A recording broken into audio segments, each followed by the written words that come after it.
présenter. Bonjour mesdames et messieurs et bienvenue dans cette revue de presse qui vous présente Tichana et Pido. Ouvrons cette actualité par le fait sur lequel nous précise la transparence que le président Félix Antoine Tshisekedi a, au cours du Conseil des réunions de ministres vendredi 16 juin dernier, évoqué la dégradation des créations des entreprises en République démocratique du Congo. C'est ce qu'a rapporté le porte-parole du gouvernement Patrick Mouyaya dans son compte rendu en indiquant que le président de la République s'est apaisanti de nouveau sur la situation le plus inquiétante du guichet unique de gestion des entreprises.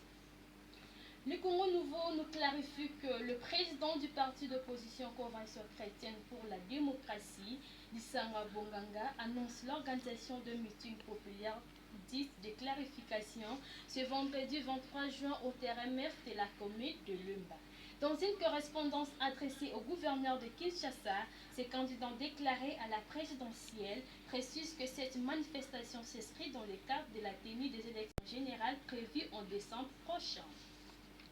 Albert Fabrice Pouella, ministre des Droits humains, nous précise que les dépositaires de l'autorité publique qui se vertirent à commettre des actes de torture de manière directe ou indirecte seront désormais traqués et subiront la rigueur de la loi.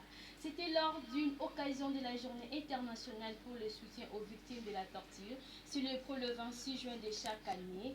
L'actualité 7 sur 7.cd nous certifie qu'il a lancé une garde sévère contre les forces de l'ordre qui versent dans une pratique. Le président de la République, Félix Antoine Tshisekedi, insiste sur la coordination de forces régionales par le FARDC. Média Congo nous précise que le président a souhaité voir les forces armées de la République démocratique du Congo, FARDC, conserver la coordination des opérations de différentes forces régionales opérant dans l'est du pays. Dans son allocution au sommet tripartite mardi à Luanda en Angola, après l'ACP de la présidence de la République, la RDC réitérera toujours ses engagements et espère rencontrer les mêmes dispositions dans les chefs de toutes les autres parties prenantes. L'actualité du département nous précise que l'Organisation mondiale de la santé a mis à jour aujourd'hui la liste de médicaments qu'il convient de stocker pour faire face aux situations d'urgence radiologiques et nucléaires, ainsi que les conseils stratégiques pour leur gestion appropriée. Les stocks comprennent des médicaments qui préviennent ou réduisent l'exposition au rayonnement ou traitent les blessures une fois que l'exposition s'est produite.